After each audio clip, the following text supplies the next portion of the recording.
अस्सलामुअलैकुम मोहतरम नाजरीन, आज की इस वीडियो में हम पेश करने जा रहे हैं एक ऐसा वाकया जिसे सुनकर आप दंग रह जाएंगे। ये वाकया है सैयदना गौसे आजम रहमतुल्लाह अलैह की एक ऐसी हैरत अंगेज करामात का कि एक मुर्दा बकरे का गोश्त बोलने लगा। ये वाकया बहुत ही दिलचस्प और हैरत अंगेज होने वाला है, इसलिए मेरी आपसे मौतबाना गुजारिश है कि इस वाकये को मुकम्मल तौर पर समझने के लिए इस वीडियो को एंड तक जरूर देखें। मोहतरम नाजरीन, बगदाद जो इल्म और तिजारत का मरकज था, अपनी शान और शौकत में डूबा हुआ था। इसी शहर में चंद अरसा कबल एक नए कसाब ने अपनी दुकान खोली थी। उसका नाम तो किसी को याद नहीं था, लेकिन उसकी शोहरत बहुत तेजी से फैल रही थी। इसकी वजह यह थी कि वो दीगर कसाबों की निस्बत बहुत सस्ता गोश्त बेचता था। जहां दूसरे कसाब अपनी मुनासिब कीमतों पर गोश्त फरोख्त करते थे, वहां इस नए कसाब की दुकान पर खरीदारों का रश लगा रहता था। लोग उसके सस्ते गोश्त की वजह से उसकी तरफ खींचे चले आते थे। ये कसाब बड़ा चालाक और लालची था। उसकी आदत थी कि वो हर शहर में कुछ अरसा काम करता, फिर वहाँ से फरार होकर दूसरी जगह चला जाता। ये इसलिए करता था ताकि उसके फरेब का राज खुलने से पहले ही वो गायब हो जाए। वो लोगों से मुर्दार और बीमार जानवर खरीदता और उनको कोरियों के भाव खरीदता था। मिसाल के तौर पर अगर कोई जानवर मर गया है या बहुत बीमार है और मरीज जानवर को कोई खरीदने वाला नहीं होता, तो वो कसाब फिर वो उस मुर्दार या बीमार जानवर के गोश्त को काट कर उसमें कुछ मिलाकर या उसे तरोताजा दिखाने के लिए कोई जुगाड़ लगाकर बाजार में 10 गुना ज्यादा कीमत पर बेचता। लेकिन इसके बावजूद उसकी कीमत दूसरे कसाबों के हलाल और साफ गोश्त से सस्ती होती थी। यही उसकी चालाकी का राज था। लोग सस्ता गोश्त पाकर खुश होते थे, लेकिन उन्हें ये इल्म नहीं था कि वो अपनी सेहत और ईमान दोनों को खतरे में डाल रहे हैं। जब एक जानवर को शरई तरीके से ज़िबा नहीं किया जाता, तो उसका खून उसके जिस्म में ही रह जाता है, जिसमें कई बीमारियां और गंदगी होती है। बगदाद की गलियों में अजीबोगरीब बीमारियां फैलने लग गईं। बच्चे बुखार, पेट की बीमारियों और कमजोरी का शिकार थे और बड़े भी कई अमराज में मुब्तला हो रहे थे। लोगों में घबराहट थी। माँ बाप अपने नन्हे मुन्ने बच्चों को लेकर गौसे आजम रहमतुल्लाह अलैह की बारगाह में हाजिर हो जाते। कोई उनसे दम करवाता, कोई इलाज पूछता और कोई बस तसल्ली के लिए हाजिर होता। गौसे आजम रहमतुल्लाह अलैह हर किसी को तसल्ली देते, उनके लिए दुआ फरमाते और दम भी करते। लेकिन जब मरीजों की तादाद हद से ज्यादा बढ़ने लगी और बीमारी का सिलसिला कुछ ज्यादा ही लंबा हो गया, तो आप रहमतुल्लाह अलैह को इसकी वजह तलाश करने की फिक्र हुई। आपने मरीजों और बच्चों के वालिदैन से दरियाफ्त करना शुरू कर दिया कि उन्होंने हाल ही में क्या खाया था। हर बार जवाब में एक ही बात आती, हजूर हमने गोश्त खाया था। गौसे आजम रहमतुल्लाह अलैह ने तफसील से पूछा, ये गोश्त आपने कहाँ से लिया था, किस कसाब से? कई लोगों ने एक ही दुकान और उसी नए कसाब का नाम लिया। जब काफी लोगों ने इस बात की तस्दीक की कि फला कसाब की दुकान से गोश्त लेने के बाद ही उनकी या उनके बच्चों की तबीयत खराब हुई है, तो गौसे आजम रहमतुल्लाह अलैह ने समझ लिया कि मसले की जड़ कहाँ है। आप रहमतुल्लाह अलैह ने अल्लाह ताला से इल्हाम पाकर फैसला किया कि उस कसाब के पास जाकर हकीकत का पता लगाया जाए। गौसे आजम हजरत शेख अब्दुल कादिर जिलानी रहमतुल्लाह अलैह उस कसाब की दुकान की तरफ चल दिए। आप रहमतुल्लाह अलैह के चेहरे पर जलाल और जमाल दोनों के असरात थे। जब आप रहमतुल्लाह अलैह दुकान पर पहुँचे तो देखा कि वो कसाब अपने काम में मसरूफ था। दुकान पर जानवरों के सालम गोश्त लटक रहे थे। गौसे आजम रहमतुल्लाह अलैह के दुकान पर रुकते ही उनकी शख्सियत और रूहानी हैबत देखकर लोगों का हजूम इकट्ठा होना शुरू हो गया। उनकी आवाज में शराफत और रूहानियत थी, जबकि कसाब की आवाज में नापसंदीदा अकड़ थी।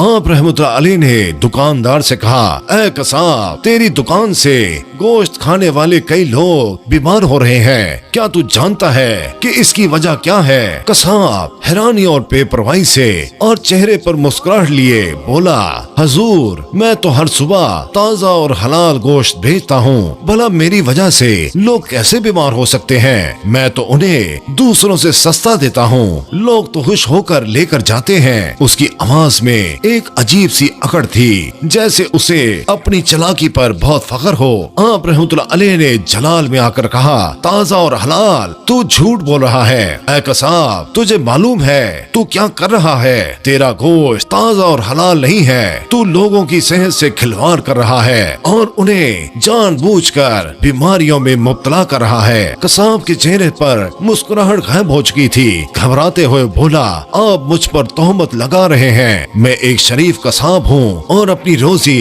ईमानदारी से कमाता हूँ। मेरा गोश्त बिल्कुल ठीक है, मेरी तरफ से कोई गलती नहीं है। उसकी आंखों में गुस्सा था और वो गौसे आजम रहमतुल्लाह अलैह को एक आम शख्स समझ रहा था जो उस पर बेबुनियाद इल्जाम लगा रहे थे। आप रहमतुल्लाह अलैह ने फिर जलाल में आकर कहा, ईमानदारी, तू बीमार और मुर्दा जानवरों को चंद पैसों में खरीदता है और फिर उसे महंगे दामों लोगों को बेचता है। क्या तू नहीं जानता कि मुर्दार खाना कितना नुकसानदेह होता है और लोगों को किस कदर बीमार कर सकता है? तेरी ये सस्ती कीमत लोगों की सेहत पर महंगी पड़ रही है। आप रहमतुल्लाह अलैह की आवाज में अब सख्ती आ चुकी थी और आपकी आंखों में रूहानी तजल्ली झलक रही थी, जिसका असर कसाब पर होने लगा था। उसका रंग जर्द पड़ने लगा। कसाब पशेमानी, खौफ और घबराहट से बोला, हजूर, आप क्या कह रहे हैं? मैंने कभी ऐसा नहीं किया, आपको शायद कोई गलत फहमी हुई है। उसकी आवाज में अब पहली जैसी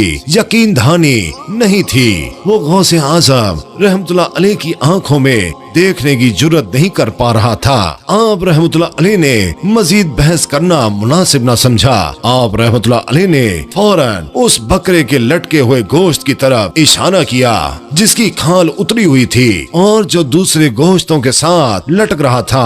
आप रहमतुल्लाह अलैह ने उस मुर्दा गोश्त से मुखातिब होकर फरमाया, ऐ मुर्दा गोश्त, तो खुद बता, तू कौन है और तेरा क्या हाल है? अब इस कसाब के जुर्म का राज फाश कर। और फिर वो हुआ जिसका कोई तस्वर भी नहीं कर सकता था। दुकान पर मौजूद हर शख्स की आंखें खुली की खुली रह गईं। उस बकरे के बेजान गोश्त के टुकड़े से, उसकी सिरी से अल्लाह ताला के हुक्म से आवाज उभरी।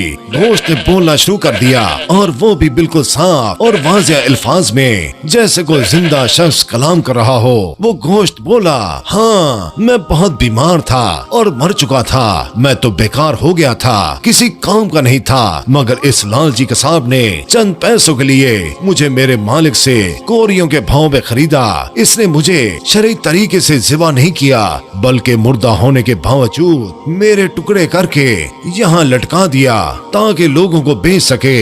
इसने लोगों की जान को खतरे में डालकर सिर्फ चंद सिक्कों का मुनाफा कमाया। ये सिर्फ एक बकरे के गोश्त की आवाज नहीं थी, इस आवाज ने पूरे बाजार को हिलाया। जितने भी बकरे के गोश्त के टुकड़े लटक रहे थे वो सब के सब बोलने लगे। हर टुकड़ा अपनी अलग दास्तान सुना रहा था, उस कसाब के जुर्म का इकरार कर रहा था और अपनी मुर्दा हालत बयान कर रहा था। कुछ गोश्त के टुकड़ों ने बताया कि वो इतने बीमार थे कि खड़े भी नहीं हो सकते थे। ये मंजर देखकर कसाब पर गजबनाक बेहोशी तारी हो गई। उसका रंग मिट्टी जैसा हो गया। वो मुंह के बल जमीन पर गिर गया। बाजार में मौजूद लोग जिनकी आंखें खुल चुकी थी इस करामात को देखकर तंग रह गए थे। जब उन्होंने सुना ये कसाब उन्हें मुर्दार गोश्त खिला रहा था, वो सब के सब उस कसाब को मारने के लिए आगे बढ़े, लेकिन गौसे आजम रहमतुल्लाह अलैह ने फौरन उन्हें रोका। कसाब जो अब होश में आ चुका था और लोगों का गुस्सा देख रहा था, फौरन गौसे आजम रहमतुल्लाह अलैह के कदमों में गिर गया और जोर शोर से तौबा की। उसने अपनी तमाम गलतियों और गुनाहों का इकरार किया और लोगों से माफी मांगी। उसने कसम खाई कि वो अब कभी ऐसा नहीं करेगा और सिर्फ हलाल तरीके से रोजी कमाएगा। उसने वादा किया कि वो अपनी दुकान बंद कर देगा और किसी और हलाल पेशे को इख्तियार करेगा। आप रहमतुल्लाह अलैह ने उसकी तौबा कबूल की और लोगों को मुखातिब करते हुए फरमाया, देखो अल्लाह ताला ने हमें हलाल खाने का हुक्म क्यों दिया है। ये सिर्फ शरई मसला नहीं है बल्कि इसमें बेहतरीन हिकमत है और फायदे छुपे हैं। जब किसी जानवर को शरई तरीके से ज़िबा किया जाता है तो उसके जिस्म से खून मुकम्मल तौर पर निकल जाता है और इस खून के साथ ही उसकी तमाम बीमारियां, गंदगी और नापाकियां भी निकल जाती हैं। वो गोश्त पाक, साफ और सेहतमंद हो जाता है क्योंकि बीमारियां अक्सर खून में मौजूद होती हैं। हमेशा हलाल रोजी कमाओ और हलाल खाओ ताकि तुम्हारी सेहत भी अच्छी रहे, तुम्हारे बच्चे भी तंदुरुस्त रहें और तुम्हारा ईमान भी मजबूत रहे। तो मेरे प्यारे दोस्तों, हम उम्मीद करते हैं कि आज की ये वीडियो आपको बहुत पसंद आई होगी। अल्लाह ताला से दुआ है कि अल्लाह ताला हम सबको हलाल कमाने और खाने की तौफीक अता फरमाए। आमीन सुम आमीन।